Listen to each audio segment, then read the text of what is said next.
것이라는 제목으로 여러분과 은혜의 말씀, 소망의 말씀 나누기 소망합니다. 오늘 이 말씀은 잠언의 총 주제가 되는 말씀입니다. 그래서 지난주에는 그 잠언을 기록하게 된 목적, 그리고 잠언을 쓴 저자에 대해서 말씀을 드렸습니다. 솔로몬이었죠. 솔로몬의 잠언과 명철에 대해서 우리가 배우게 되었는데, 사람은 지혜가 필요합니다.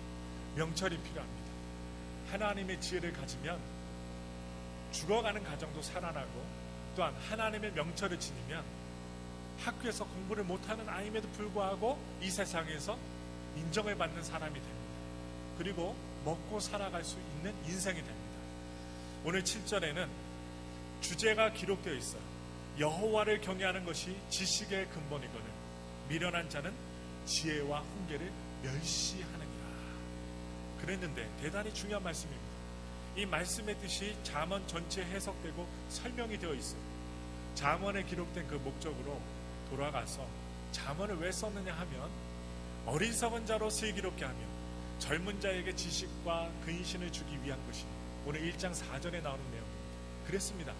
이렇게 어리석은 자, 지혜가 없는 자에게 하나님이 지혜를 주시고자, 하나님 명철을 주시고자, 또한 지식과 근신을 주시고자 우리에게 잠언을 주신 것입니다. 이 세상은 결국은 지혜로 사는 세상인데, 지혜가 없는 어리석은 사람들은 자학하면서 자신을 학대하면서 정말 그 멸망의 길로 치달으며 스스로 불쌍한 그 길을 가고 있어요. 그래서 지식의 왕, 지혜의 왕은 바로 솔로몬은 사람들에게 지혜를 줘야 되겠다고 생각한 것이죠. 솔로몬뿐만 아닙니다.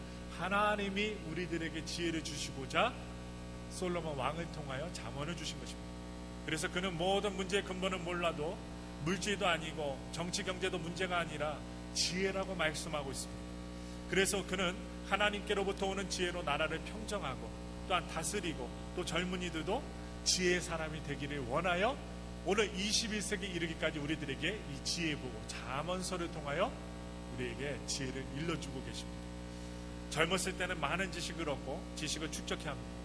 나이가 젊었을 때 열심히 일도 해야 되고 돈도 벌어야 돼요. 그런데 지식을 축적해야 돼요. 그리고 그 지식이 지혜화 되어야 합니다. 죽은 지식은 소용없어요. 지혜를 생산하는 그런 지식이 되어야 됩니다.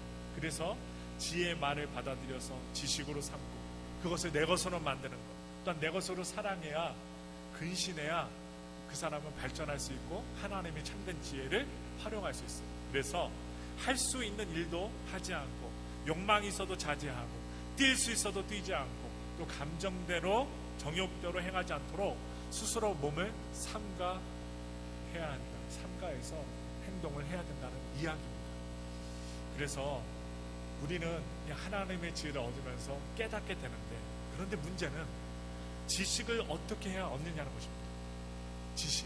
이 지식이 함부로 얻어지는 것이 아니죠. 아무리 가르쳐도 지식이 되지를 않습니다. 도대체 듣지 않습니다. 또 하나는 좀 지식을 가졌다 하더라도 지식대로 살지 않는 것이 바로 문제입니다. 알려주세요. 알려주는데 아는 대로 행동하지 않고 내 습관대로 행동한다는 것이 문제입니다. 현대인들에게 있어서 가장 큰 문제가 무엇일까요? 3가지가 있어요. 큰 문제 3가지. 하나는 공부 안 하는 죄요. 또 하나는 행하지 않는 것이고, 마지막 하나는 가르치지 않는 것입니다. 자기만 공부 안 하고 지혜가 없는 게 아니라 자녀들한테도 안 가르쳐요. 그냥 내버려 줍니다. 그래서 우리는 하나님 안에서 믿음으로 지혜를 배웠다면 행해야 되고, 그 다음에 자녀들한테 가르쳐야 된다는 거예요. 가르쳐야 될 사명이 있어요. 그래서 다른 사람이 나와 같이 실수하지 않기를 바라야 되는데 가르치지 않아요. 이것이 바로 문제입니다. 그래서 솔로몬 왕은 가르쳐 보기도 하고, 또 권면해 보기도 하고, 책망해 보기도 했습니다. 그런데 듣지도 않고, 지식이 성립되지도 않고, 아는 대로 행하지도 않고, 또 옳은 줄 알면서도 행하지 못하는 것을 이 솔로몬 왕이 보았습니다. 왜? 하나님의 지혜를 가진 자이기 때문에 지혜를 행하지 않는 것을 보는 눈을 가졌습니다. 그래서 그는 생각합니다. 어떻게 하면 지식을 줄 수 있을까? 어떻게 하면 지혜로운 사람을 만들 수 있을까? 그는 다시 원점으로 돌아가 설명하고 또한 생각하게 만들어줍니다. 시편 119편 9절에서 말하고 있어요. 청년이 무엇으로 그 행실을 깨끗게 하리까? 주의 말씀을 따라 삼갈 것입니다.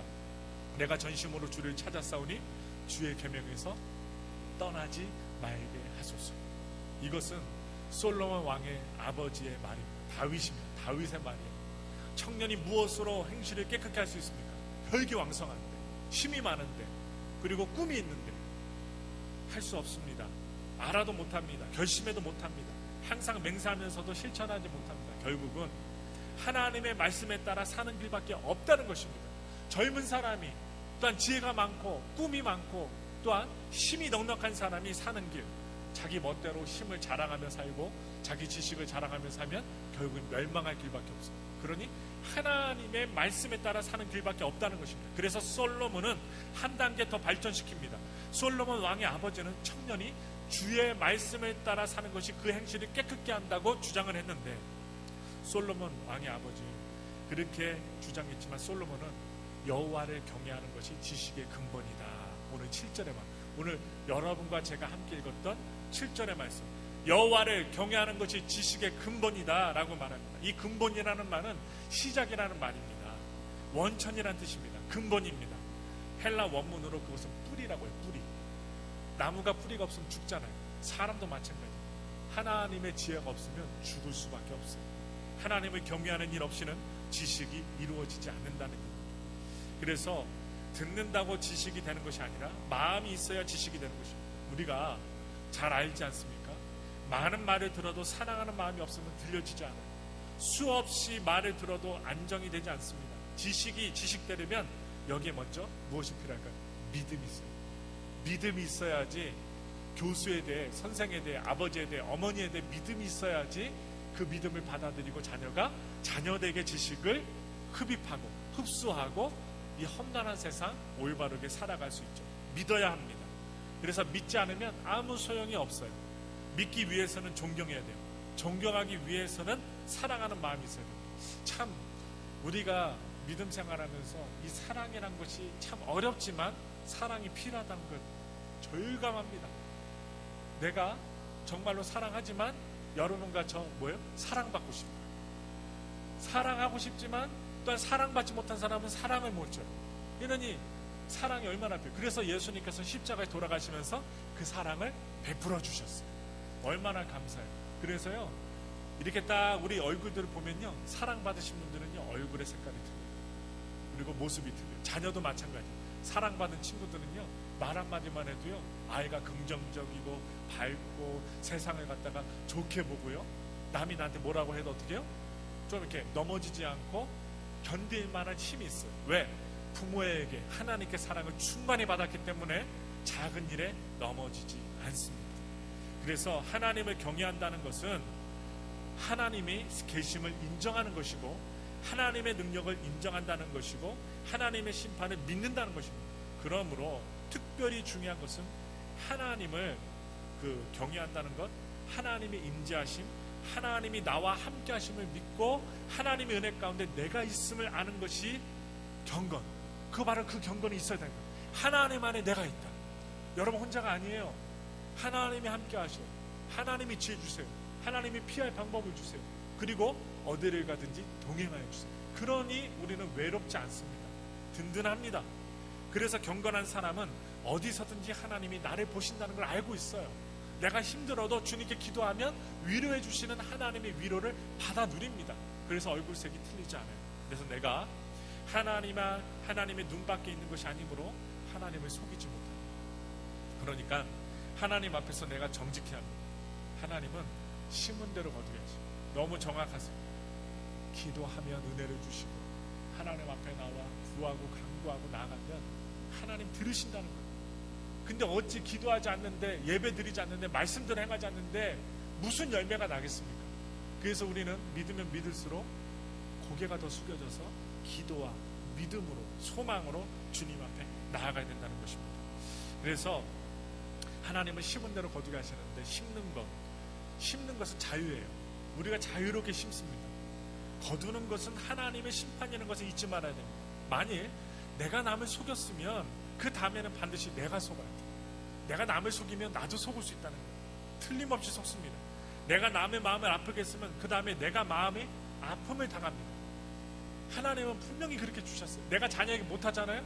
자녀가 어떻게 나중에 부모에게 못할 날이 옵니다. 참 이 세상은 공평하다고나 할까요? 그리고 우리가 현상을 봐요. 빌딩이 무너지고 그리고 관계가 끼어지고 이런 것들을 보면 무엇인가 원인이 있다는 것입니다. 범죄도요, 원인이 있기 때문에 범죄가 벌어지는 것입니다.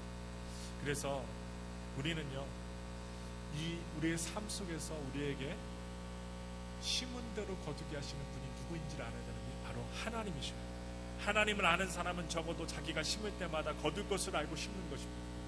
남을 때릴 때는 내가 맞을 생각을 먼저 해야 되고 맞는 생각을 못하고 때려서는 안 된다는 것이죠. 그렇기 때문에 하나님을 경외하는 것이 지식의 근본이란 말입니다. 하나님을 두려워하고 하나님을 인정하고 하나님을 사랑을 알고 또한 지식의 근본 대신 하나님의 그 지혜 안에 거하며 사는 것이 얼마나 축복이고 은혜인가를 우리는요, 고난과 연단을 통해 알 수가 있습니다. 그래서 그분의 심판을 알고 또 그 안에 내가 있음을 알고 나면 또한 들으면 지식이 되고 또는 행하는 의지도 하나님을 경외하는 가운데서 이루어진다. 우리가 힘들 때도 있고 몸이 아프실 때도 있고 좀 어디를 가실 때도 있어요. 그런데 어떻게 해요?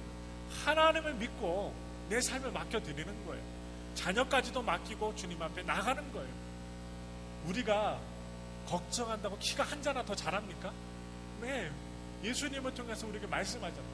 우리 다 커버린 키가 우리가 밤새도록 걱정한다고 근심한다고 키가 커지는 것도 아니고, 그러니 어떻게 주님께 맡기라는 거예요. 기도하라는 거예요. 특별히 중요한 것은 여호와 하나님을 경외한다 하면서도 우리는 그 안에 있는 내 생명을 믿고 있기 때문에 우리 앞에 되어질 심판을 종합적으로 이해하게 됩니다. 하나님의 세계에서 나를 이해하고 하나님의 시각에서 세상을 보니까 하나님의 그 사랑에서 나를 본다는 말입니다.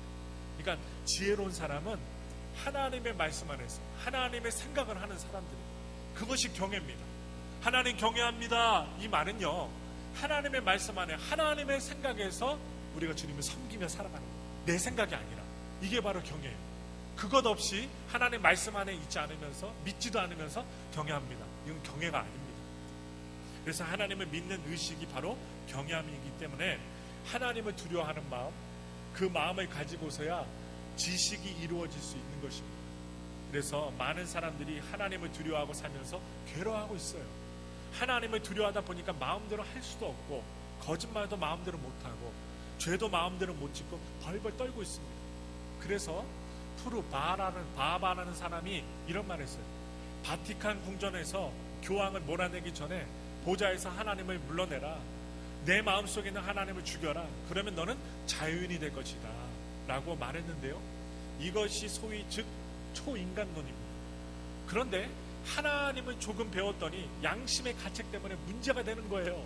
하나님에 대해서 좀 배우고 또한 교회 몇 번 나간 것 때문에 마음이 자유롭지 못해서 마음속에 있는 이 하나님을 믿는 마음을 없애버리겠다고 생각하고 하나님에 관한 개념을 싹 지워버린 것입니다. 여러분, 우리가요, 하나님에 대한 개념을 지워버린다고 하나님이 없어져요? 절대 안 없어집니다. 나 한 사람이 하나님 없앤다고 절대로 못 없습니다. 그런데 이런 무지한 사람들이 많다는 거예요. 그래서 이 초인간론은 그렇게 없애야 용기가 있고 초인간이 된다는 말입니다. 내가 마음에서 하나님을 싹 없애면 내가 초인간이 되는 거야. 인간이 그것을 벗어날 수가 있었습니까? 그러나 벗어날 수 없습니다. 나중에 그 사람마저 여러분 미쳐 죽었습니다. 하나님 없앤다는 사람이 미쳐 죽었다고요. 우리의 주인이신 하나님이 나와 함께 계시지 않으면 사람은요, 정신이 이상이 올 수밖에 없어요. 초인간이 되기보다는 미친 사람이 된 거예요. 하나님 없는 무신론자가 열심히 연구하고 과학을 발전시키고 세계를 어떻게 하려고 작품을 하나 만든 것이 뭐냐? 공산당입니다. 공산당. 결국은요, 마지막에 모두 굶어 죽어요. 얼마나 많은 사람들 굶어 죽였어요. 북한에서 평양에 살지 못한 사람들, 평양 외곽에 있는 사람들이 굶어 죽었잖아요. 자녀를 갖다가 삶아 먹었잖아요. 얼마나 배고팠으면 자녀를 삶아 먹겠어요. 먹을 게 없으니까. 산이 얼마나 많은 나무 칡뿌리들을 캐 먹었으면 산에 나무가 없잖아요. 우리 기도해야 됩니다. 공산당이 공평하게 배급을 하고 공평하게 삶을 잘 살게 했지만 결국에는 가족을 잡아먹게끔 배고프게 만들고 완전히 사람답지 못하게 만든 것, 바로 작품이죠. 인간의 작품이죠. 그래서 공산당들이 제일 많이 쓰는 말이 뭔지 아세요? 과학적입니다. 우리는 과학적으로 합니다 라는 말 써요. 자기들은 과학적이라고 떠들어요. 어느 목사님이요, 북한에 가서 보니까 어디서 듣던 말을 하는데 자기네는 항상 과학적이라고 떠들었어요. 우리는 과학적으로 건축합니다. 우리는 과학적으로 어떻게 해요? 로켓을 쏩니다 하면서 과학적이라고 합니다. 그래서 자기네들은 항상 과학적이래요. 우리가 말하는 신앙, 경건, 종교 이것들을요, 사람들은 한마디로 미신적이고 비합리적이라고, 비과학적이라고 해요. 자기들은요 과학적이고 우리 남한 사람들은 비과학적인 사람들이라고 합니다. 그들은요 그런 흑백 논리 속에 살고 있는 거예요. 적 아니면 아군, 아니면 자기 편, 아니면 적이에요. 그런데 그런 꿈을 가지고 사는 공산당, 그런 멍청한 사람들 결국 사람들을 굶어 죽였어요. 자기들은 과학적이고 꿈을 갖고 산다고 말했어요. 그런데 하나님 뭐라고요? 여호와를 경외하는 것이 지식의 근본이라 그랬는데, 여러분 성경을 좀 약간 고치겠습니다. 여호와를 경외하는 것이 과학의 근본이에요. 이 세상의 과학자들이 말하는 과학의 근본이 뭐예요? 여호와를 경외하는 것이다. 그것을 아셔야 돼요. 과학이 여호와를 경외하는 가운데 있습니다. 우주를 보면요, 우주 아폴로나 아니면 우주에 맨 처음에 발을 디뎠던 우주인들이 무엇을 말했을까요? 달에 착륙해서 발을 딱 내딛는 순간, 지구를 본 순간, 태양을 본 순간, 그 우주를 본 순간 우주인들이 제일 먼저 했던 말이 뭘까요? 오 하나님이에요. 오 하나님, 이 우주가 얼마나 아름다운지 모르겠습니다. 이 우주가 정말 하나님의 작품이군요. 입에서 창조주 하나님을 찬양했다니까요. 여러분, 이 미세한 먼지 같은 지구, 우리 사람들이 하나님을 알 턱이 없죠. 그런데 알게끔 지혜를 주시고 성경을 주셨잖아요. 그래서 과학이 여호와를 경외하는 가운데 있고, 이것은 제가 하는 말이 아니에요. 아인슈타인이 한 말이에요. 아인슈타인, 물리학자, 과학자 아인슈타인이 한 말이에요. 여호와를 경외하는 것이 과학의 근본. 그래서 과학의 근본은요 신앙이라고 해서 신앙이 없이는 과학을 할 수가 없어요. 그러니까 우리가 깊이 생각해야 돼요. 하나님을 경외할 때 요새 말로 쉽게 말하면 똑똑해집니다. 여러분 기도 많이 해보세요. 하나님이요 명철함 주세요. 성경을요 한번 읽어보세요. 아주 졸립더라도 꾸준하게 읽어보세요. 하나님이요 지혜의 영을 부어주십니다. 그리고 실수하지 않게 합니다. 생각하며 살게 합니다. 말을 해도 생각하며 말하게끔 해요. 똑똑해진다는 거예요. 그래서 정신 차려지고요, 밝게 살 수 있고요, 행복하게 살 수 있어요. 하나님을 인정하면 행복하게 사는데, 하나님을 인정하지 않으면 멍청하게 살고 세상 말로 바보 노릇하며 살게 됩니다. 똑똑한 행동하고 똑똑한 말하는 것 같은데 이상하게 결과를 보면 똑똑한 결과가 이루어지지 않아요. 하나님을 경외하는 법을 잘 배웠더라면 지식을 얻고 총명해지고 또 자기 몸을 삼갈 수 있어요. 또 자기 마음을 잘 다스릴 수 있게 됩니다. 그러므로 여호와를 경외함이 지식의 근본임을 명심하셔야 됩니다. 우리가 왜 예배드립니까? 여호와 하나님이 나의 하나님이 되심을 믿기 때문에 예배를 드립니다.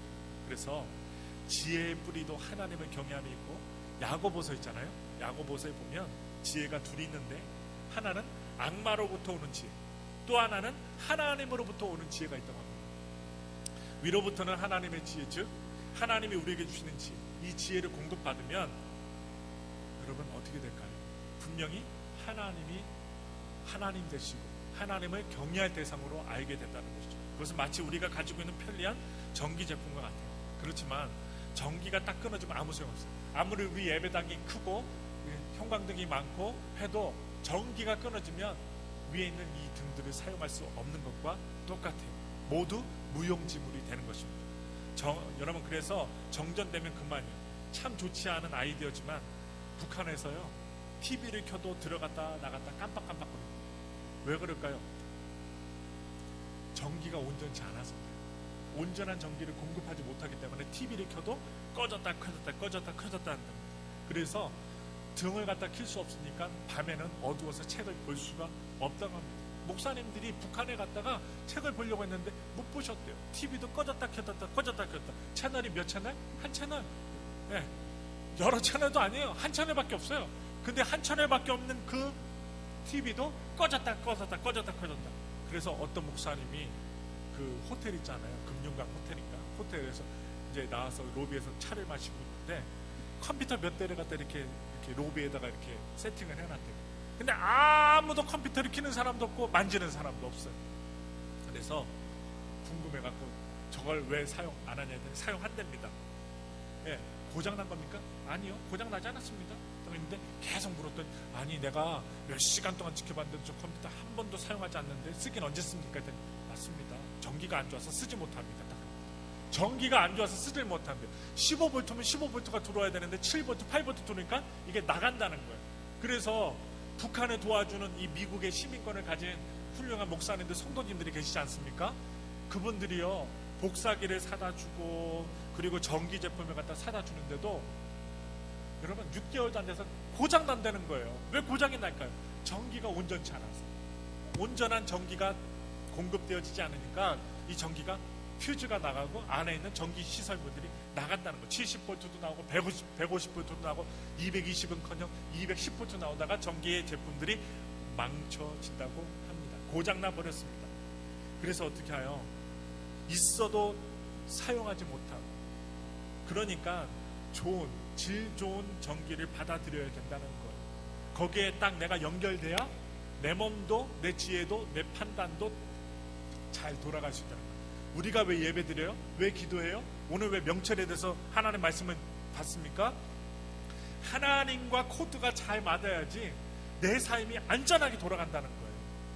내가 코드가 안 맞는데 어떻게 하나님과 사람은 둘째치고요. 하나님과 코드가 딱 맞으면 교회이건 성도이건 목회자이건 잘 돌아갈 수밖에 없다는 거예요. 그리고 몸도 강건해질 수밖에 없어요.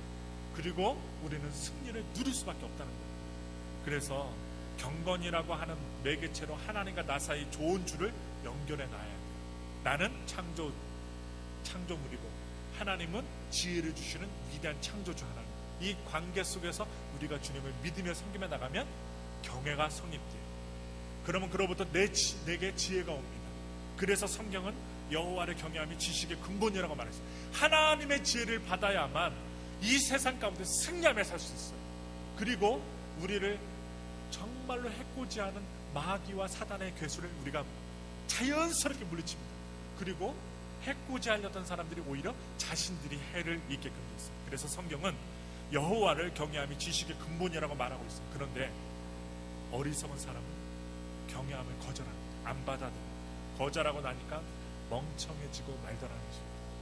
똑똑한 행동은 하지만 멍청한 짓만 골라서 해요. 그 다음 여러분 8절 볼까요? 8절에 주신 말씀을 보면 내 아들아 내 아비의 훈계를 들으며 내 어미 법을 떠나지 말라. 오늘 그랬어요. 아비와 어미는 이 세상에서 하나님을 대표하는 사람입니다. 특별히 오늘 마더스데이잖아요. 네, 어머니의 날이에요. 아유 정말 존중합니다. 네, 엄마가 되어보지 않고는. 근데 우리 남자는 그래도 가정을 딱 지키는 울타리고 엄마는 아이들과 남편을 보필해주는 등불과도 같죠. 아주 귀하지요. 그래서 서로 없어서는 안 돼요. 등불도 울타리도. 그래서 이 어머니 날을 맞이하고 가정의 달을 맞이하면서 오늘 8절에 주신 말씀은 귀한 말씀이에요. 아비와 어미는 이 세상에서 하나님을 대표하는 사람이라는 거예요. 특별히 어렸을 때는 부모님은 어린아이에게는 하나님이에요. 그래서 엄마가 조금만 없어도 3살짜리 2살짜리 아이는 울어 제낍니다. 엄마가 없어도 막 울어요. 마치 세상을 잃어버린 사람처럼 어린아이는 엄마가 잠시 화장실만 갔다 와도 울어 제껴요. 예, 하나님과 같은 존재이기 때문에. 그래서 하나님의 상징이에요. 수직적 관계입니다. 그가 먼저 경험을 했고 저들을 사랑하는 것입니다. 그가 저보다 능력이 있습니다. 그렇기 때문에 부모님의 말씀을 잘 들어야 합니다. 하나님을 경외하는 사람, 하나님을 경외하는 것이 부모를 경외하는 것으로 말합니다. 첫째 계명은 하나님을 사랑하고, 둘째 계명은 부모님을 공경하는 것입니다. 이게 바로 하나님 주신, 우리에게 주신 계명이에요. 우리가 모두 잘 알다시피 10계명을 보면 하나님에 대한 것이 있고 사람, 수평 중에 사람에 대한 것이 있습니다. 이런 법칙이 있어요. 그래서 십자가라고 하죠. 사람에 대한 것 제1조가 부모를 공경하는 것입니다. 그러므로 성경은 말합니다. 지식의 근본은 하나님을 경외하고 부모를 공경하는 것입니다. 그러면 지혜로운 사람이 된다. 하나님을 섬기지 못하는데 어찌 부모를 섬기겠습니까? 하나님을 공경하지 못하는데 어찌 내 부모를 공경할 수 있겠습니까? 그러면 하나님께서 우리에게 이렇게 말씀하신 내용들을 살펴보면 이것들을 따라가는 지혜로운 사람이 된다는 것인데, 그래서 오늘 8절을 보니까 아들아 내 아비의 훈계를 들으며 내 어미의 법을 떠나지 말라. 그래서 이렇게 말씀합니다. 떠나지 말라. 하나님의 계명입니다. 그래서 9절에 주시는 말씀 볼까요? 9절입니다. 이는 내 머리에 아름다운 관이요 내 목에 금사슬입니다. 이렇게 말씀하는데, 부모님의 말씀을 들을 수 있다는 것은 면류관 같은 거예요. 면류관, 기쁨으로 자랑스럽게 생각을 해야 됩니다. 저는 간간히 여러 교회 교인들 가운데, 또한 우리 교회 가운데 연세가 많으신 분 가운데서도 어머님을 모시고 예배를 드리는 분들을 종종 봅니다. 아버지, 어머니, 그 다음에 손자, 쭉 이렇게 한 줄에 적어도 5식구, 6식구, 그런 여러 식구들 가족이 있어요. 늘 자리에 함께 앉아있는 할머니는 아들 옆에 앉아있는데, 아들도 환갑이 넘어 보일 때가 있어요. 어떻게 이렇게 보다 보면. 그런데 앉아있는 것을 보면 할머니가 돼서 키가 작아졌지요. 나이가 드시니까요. 제가 볼 때마다 그 할머니는 참 행복해 보였습니다. 아들이요, 이 목사가 88장 찬송 찾으세요 하고 딱 하면 안 찾는 거예요. 이 어머니는. 그럼 어떻게? 눈을 지그시 감고 암송을 하듯이 시작하는데, 아들은요, 구태도 어머니한테 이거 펴갖고 보여주네요. 그러면 이 어머니 뭐라고요? 손살을 치면서 너나 봐라, 너나 봐라. 뭐예요? 나는 외우니까, 예, 나이 어린 너나 봐라, 나는 다 암송하는 찬송이다, 외우고 있다는 소리입니다. 보여주려고 하지 말라고 하시면서 찬송가 있잖아요.